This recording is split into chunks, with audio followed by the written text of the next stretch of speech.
Vivek Ramaswamy drops out the election race, goes ahead and endorses Donald Trump, kisses the ring, and now I'm going to explain exactly how the election would go down if it were happening today, 2024, Trump versus Biden. Let's get right into it. Alrighty, folks, so here are the facts. We have the New Hampshire primary upcoming. You might ask me, why is this relevant to the general election? As we all know, the sooner the primary concludes in a Trump decisive victory, the sooner the donor money can go towards the general Republican election. Hence why we need to get this election done and dusted with, this primary, that is. So if you look here, Trump is winning New Hampshire by an average of 13.2. If you look here, Vivek has 6% of the vote. With Ramaswamy endorsing Trump, we could see Trump netting a good 5% of the vote in New Hampshire. You might say, well, why does that matter? Well, if Trump is winning New Hampshire, let's say before Vivek dropped out, Trump would win by like 12. Okay, but what if he wins by 18 now? So all of a sudden, the donors are going to think, wow, Trump is winning by 18 and not 12%. This sort of mental game is like 4D chess in order to prevent the funding from going into these campaigns like Haley's or DeSantis's that are going absolutely nowhere.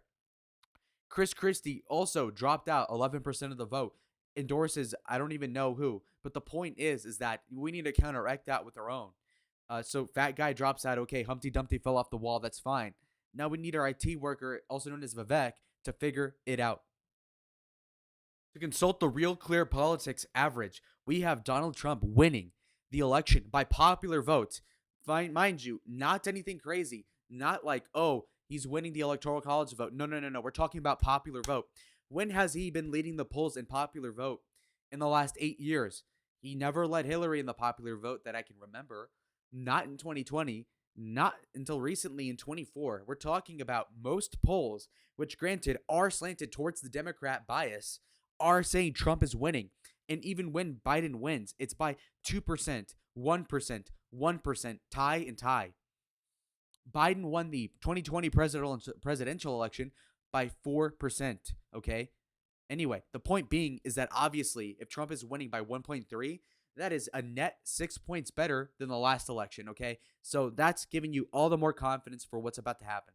If you look at the general motif and the pattern recognition that any adult can do, you'll notice right off the bat that not only is Donald Trump winning the state of Arizona by 4.8%, which is about the margin he won it by in 2016, but more so is the fact that, of course, he's winning all 4 or 5 of the polls that you're looking at the screen at right now. Yes, sir. We're talking about a complete slate that is clean. Moreover, think about it this way. He has a vote of 47%. You might say, well, that's not 50%. Well, what is that? Well, there's undecided, sure. But what's more, the undecideds, as of like right now, the undecideds are breaking 60-40 for Trump at least, if not 65-35. These are people that are holding their nose. These are your Joe Rogans. These are your like UFC bros that are apolitical. They're coming home to the plantation known as Mar-a-Lago. They're coming back. Okay. Anyway, we've got that going on. What's more, again, the floor for Trump is still in the high 40s. The floor for Biden is there's no floor. I mean, it's a ravine. Basically, it's looking like the Grand Canyon, but instead of a monument, it's a testament to his failures as a president. And so it's not the most sexy thing in the world to watch, but nevertheless, we're right here and we're looking at it. Again, Trump is not that popular in Nevada, and yet he's still winning because Biden is unpopular and Trump is still at the 47. Again, it's not that people are in love with Trump. No, it's not that middle America likes him. No, it's just that Biden is falling through the roof.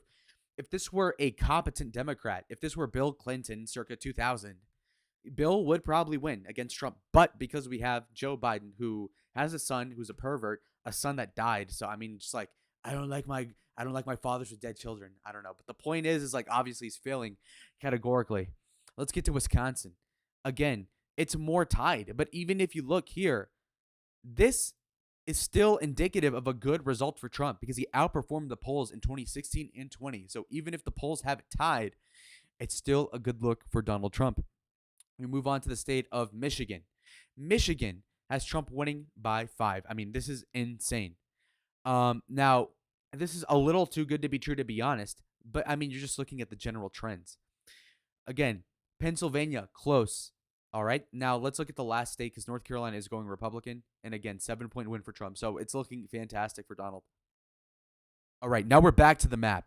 So, as we all know, if Trump's winning certain swing states, then he ought to win these ones that I'm filling in right now. As you can see here, it's looking beautiful. Now, we can put in Minnesota because Minnesota's cursed just like the Vikings. We don't need them. Virginia, same problem. Colorado, New Mexico, it's a mess down there. We have the states of Florida going easily red. States, because it's huge, we're going to have it go red. We're going to the great state of New Hampshire, said nobody ever, and it's going blue because it just is stupid. And we've got the next state here. It's going to be Georgia. Georgia's going Republican. You really see that ever since 2020, they've gotten their act together.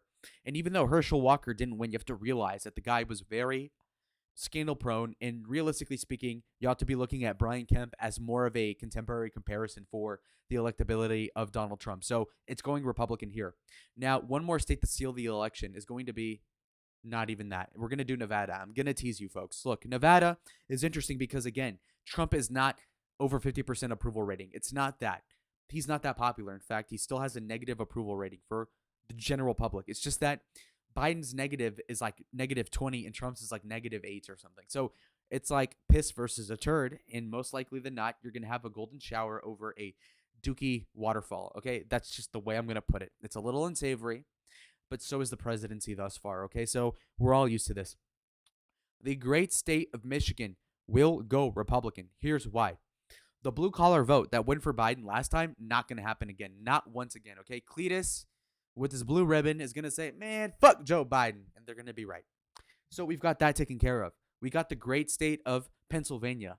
Oh, my hometown advantage. Oh, my God, Scranton Joe. That doesn't work. They're going to call him Pedo Joe. They're going to call him Creepy Joe, Sleepy Joe. I mean, is this really going to work out this time around? It isn't, okay? Is Kamala going to be stumping for Donald? I don't think so. Also, by the way, this election is giving the hypothetical VP candidate choice that is not going to rock the boat in Kristi Noem, okay? What is Kristi Noem but like a 50-year-old, white, blue-eyed, cute? For a politician, she's hot. But anyway, that's beside the point. But so this VP candidate from South Dakota will not shake things up too much, similar to Mike Pence in 2016. Again, Kamala Harris for the VP candidacy in 2024 is only going to bring down the ticket, if anything, which is depressing because Joe Biden sucks and yet Kamala's worse. And mind you, she doesn't even have Alzheimer's. She has no excuse. She's bad. She has no riz. It's tough. Anyway, the last and most important state, the one that I'm living in right now, it is literally January 17th and it's 70 degrees out. Yes, you heard that right. You have the great state of Arizona, which is going to have the future Senator Kari Lake. We're going to have an election that is going to make you proud. It's going to go crazy. Frankly, folks, the Mexicans are not going to flip it blue yet because I'm here and I'm voting Republican, and the state of Arizona is voting Republican as well. We have a president with 312 electoral votes, 226 electoral votes for the Democrat. We have a huge sweeping victory. This is the 2016 map that Trump won with against Hillary, plus the state of Nevada. That's the way it looks. If the election were held tomorrow, that's exactly what would happen. Vivek basically helps out because in a major way, Vivek is going to help Trump increase his margin in the primary. And what's important about the primary, and there's actually a political method, scientific methodology to this, where there's 13 or 12 keys to the presidency, and one key is the primary, okay? It's important that the primary doesn't take up too many. Basically, you don't use resources on the primary because there's a finite amount of money in this election in general, and so it's best to save it. And so when you have an incumbent president, you don't have to spend money in Iowa. You don't have to spend money in New Hampshire. You don't have to spend money in Nevada or South Carolina. You don't have to attend debates. You can just go against Biden. But because Donald Trump is relegating to millions of dollars towards the swing states or the primary states or campaign ads against Ramaswamy or Ron DeSantis, then you could realistically notice how it's important that spending that money, you could just put it into different places. And so it's best to just save the money, which is why Vivek giving his 6% of support to Donald Trump will only bolster his claim that, you know what, you guys, you too, Nikki Haley and Ron DeSantis stand no chance, and just to get the hell out the way. So big shout out to Vivek Ramaswamy for bending the knee and kissing the ring. I'll see y'all in the next video. Adios.